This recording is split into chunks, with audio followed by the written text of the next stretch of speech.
샬롬, 2023년 1월 3일 화요일입니다. 기도하겠습니다.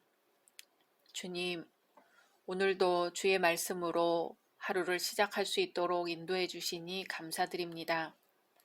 주님, 새해에는 더욱 사랑하게 하소서, 더욱 감사하게 하소서, 더욱 기뻐하게 하소서, 무엇보다도 더욱 주님을 바라보게 하소서. 예수님의 이름으로 기도드립니다. 아멘. 오늘의 말씀은 사무엘상 6장입니다. 여호와의 궤가 블레셋 사람들의 지방에 있은 지 7달이라 블레셋 사람들이 제사장들과 복술자들을 불러서 이르되 우리가 여호와의 궤를 어떻게 할까? 그것을 어떻게 그 있던 곳으로 보낼 것인지 우리에게 가르치라. 그들이 이르되 이스라엘 신의 궤를 보내려거든 거저 보내지 말고 그에게 속건제를 드려야 할지니라. 그리하면 병도 낫고 그의 손을 너희에게서 옮기지 아니하는 이유도 알리라 하니 그들이 이르되 무엇으로 그에게 드릴 속건제를 삼을까 하니 이르되 블레셋 사람의 방백의 수요대로 금독종 5과 금쥐 5마리라야 하리니 너희와 너희 통치자에게 내린 재앙이 같음이니라. 그러므로 너희는 너희의 독한 종기의 형상과 땅을 해롭게 하는 쥐의 형상을 만들어 이스라엘 신께 영광을 돌리라. 그가 혹 그의 손을 너희와 너희의 신들과 너희 땅에서 가볍게 하실까 하노라. 애굽인과 바로가 그들의 마음을 완악하게 한 것 같이 어찌하여 너희가 너희의 마음을 완악하게 하겠느냐. 그가 그들 중에서 재앙을 내린 후에 그들이 백성을 가게 함으로 백성이 떠나지 아니하였느냐. 그러므로 새 수레를 하나 만들고 멍에를 메어보지 아니한 젖나는 소 2마리를 끌어다가 소의 수레를 메우고 그 송아지들은 떼어 집으로 돌려보내고 여호와의 궤를 가져다가 수레에 싣고 속건제로 드릴 금으로 만든 물건들은 상자에 담아 궤 곁에 두고 그것을 보내어 가게 하고 보고 있다가 만일 궤가 그 본 지역 길로 올라가서 벳세메스로 가면 이 큰 재앙은 그가 우리에게 내린 것이요 그렇지 아니하면 우리를 친 것이 그의 손이 아니요 우연히 당한 것인 줄 알리라 하니라. 그 사람들이 그같이 하여 젖나는 소 2를 끌어다가 수레를 메우고 송아지들은 집에 가두고 여호와의 궤와 및 금쥐와 그들의 독종의 형상을 담은 상자를 수레 위에 실으니 암소가 벳세메스 길로 바로 행하여 대로로 가며 갈대에 울고 좌우로 치우치지 아니하였고 블레셋 방백들은 벳세메스 경계선까지 따라가니라. 벳세메스 사람들이 골짜기에서 밀을 베다가 눈을 들어 궤를 보고 그 본 것을 기뻐하더니 수레가 벳세메스 사람 여호수아의 밭 큰 돌 있는 곳에 이르러 선지라. 무리가 수레에 나무를 패고 그 암소들을 번제물로 여호와께 드리고 내 위에는 여호와의 궤와 그 궤와 함께 있는 금 봄을 담긴 상자를 내려다가 큰 돌 위에 두매 그날에 벳세메스 사람들이 여호와께 번제와 다른 제사를 드리니라. 블레셋 5방백이 이것을 보고 그날에 에그론으로 돌아갔더라.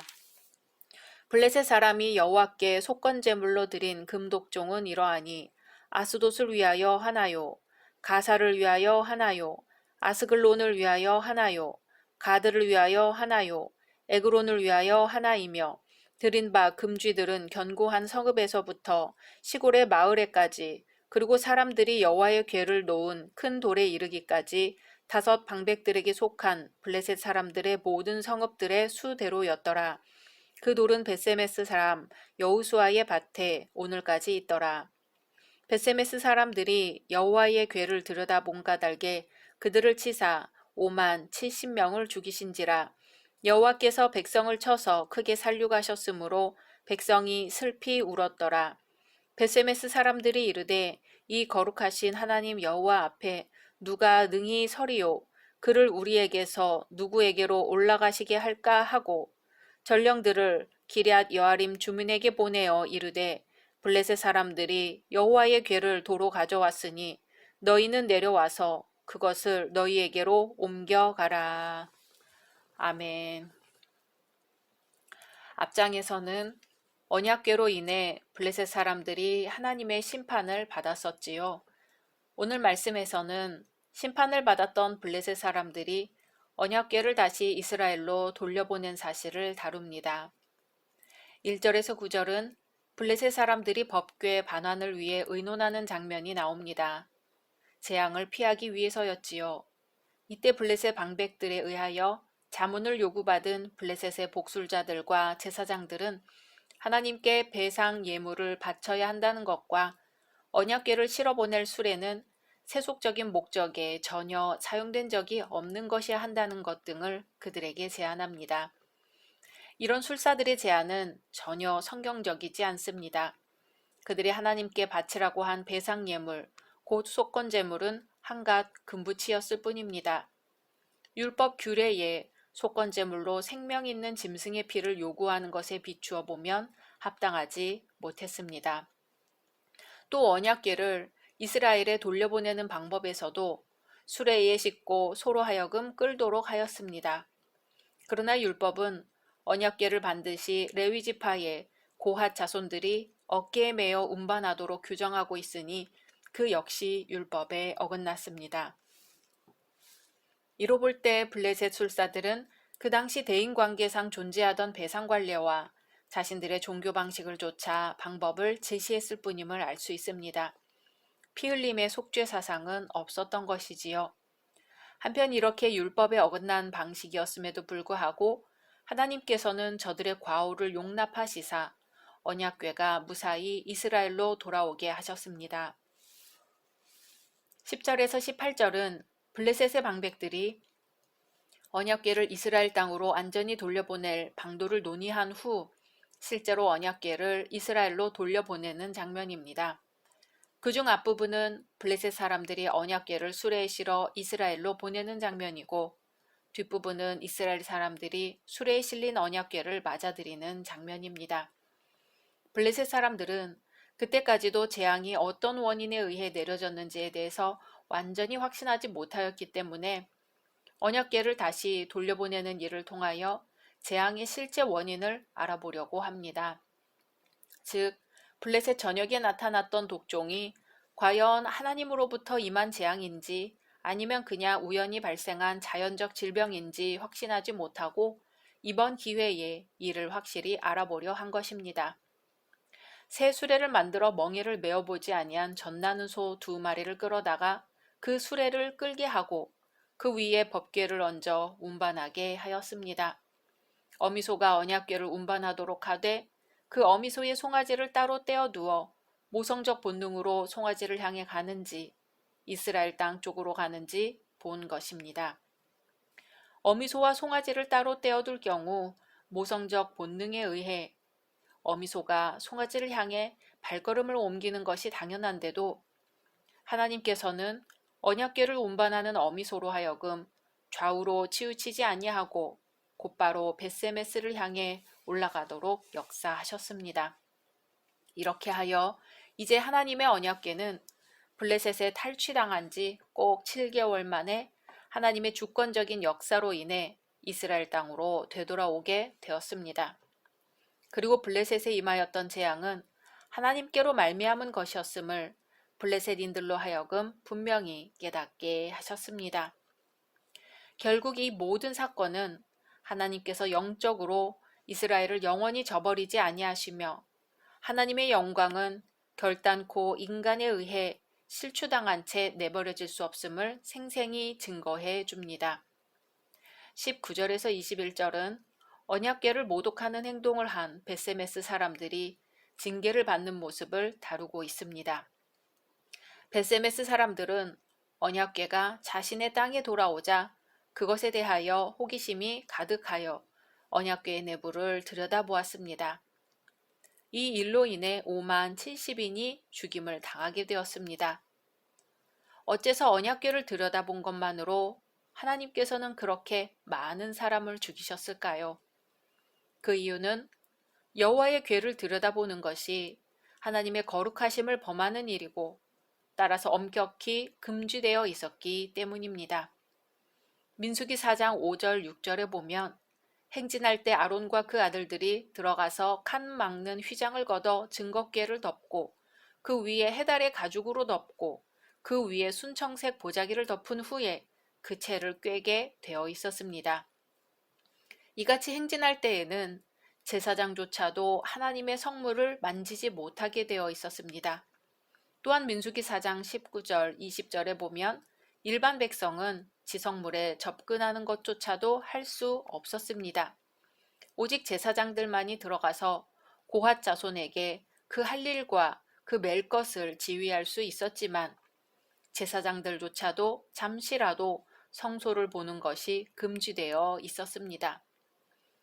그럼에도 불구하고 벳세메스 사람들이 여호와의 궤의 내부를 들여다본 것은 세속적 호기심에 이끌렸기 때문이었습니다. 그런 호기심은 하나님을 거룩하게 섬기지 않은 결과였습니다. 이처럼 언약궤를 전리품처럼 취급한 블레셋을 징계하셨던 하나님께서 언약궤를 단순히 세속적인 구경거리로 전락시킨 벳세메스 사람들을 엄하게 징벌하시는 것은 당연한 귀결이었습니다. 하나님께서는 하나님의 영광과 거룩은 이방인이나 심지어 택한 백성에 의해서도 도무지 침범당할 수 없다는 사실을 명백히 보여주셨습니다. 그러자 이제 벳세메스 사람들은 크게 두려움에 사로잡혀 애곡하며 하나님의 언약궤를 어떻게 처리해야 할 것인지 논의합니다. 그리고는 예전에 언약궤가 안치되었던 실로에서 가까운 기럇 여아림 거민들에게 사자를 보내어 언약궤를 모셔가도록 통보합니다. 이러한 벳세메스 사람들의 행동은 당시의 영적 상황과도 결코 무관하지 않습니다. 그들은 당시 이스라엘 사회 전반에 걸친 영적 상황에 걸맞게 하나님을 두려워하는 마음이 없었던 것이지요. 그래서 당시 암울했던 영적 상황에서 하나님께서는 당신의 백성조차도 엄중히 징계하심으로써 그들에게 영적 경종을 울리셨던 것입니다. 대부분의 사람들은 마음속에 고향에 대한 아름다운 추억을 간직하고 있습니다. 여기에다 좋은 음악을 들려주면 어느새 그 음악과 함께 기억 속에 그곳으로 여행을 떠나게 되는 것이지요. 사람은 돌아가야만 하고 돌아가고 싶은 그곳으로 돌아가야 합니다. 원래 있던 그곳으로 어떤 어려움이 있어도 돌아가야 하는 것입니다. 힘들고 지칠 때 고향과 집을 그리워했던 탕자처럼 우리는 돌아가야 합니다. 원래 있던 자리로 돌아가서 새로 시작해야 합니다. 그 시작으로 인해 새로운 역사가 이루어질 수 있는 발판이 마련되기 때문입니다. 어떤 압력이나 어려움으로 인해 원래 있어야 할 자리로 돌아가지 못하는 것은 대단히 가슴 아픈 일입니다. 그러므로 자신이 있어야 할 자리를 잊고 계속 방황해서는 안 되지요. 모든 것은 제자리에 있을 때 빛이 날 수 있기 때문입니다. 하나님의 법궤는 결코 블레셋이 보관할 수 있는 것이 아니었습니다. 결국 그들은 그것을 뒤늦게야 깨닫고 재물과 함께 돌려보낼 수밖에 없었습니다. 이제 이스라엘 백성들도 자신들이 있어야 할 자리를 찾아갈 수밖에 없습니다. 그리고 오늘날 우리들도 있어야 할 자리를 찾아 새로이 시작해야 합니다. 우리의 새로운 시작에 예수 그리스도께서 임마누엘로 역사해 주시기를 소망합니다. 각자 말씀 묵상하신 후 주기도문으로 마치겠습니다.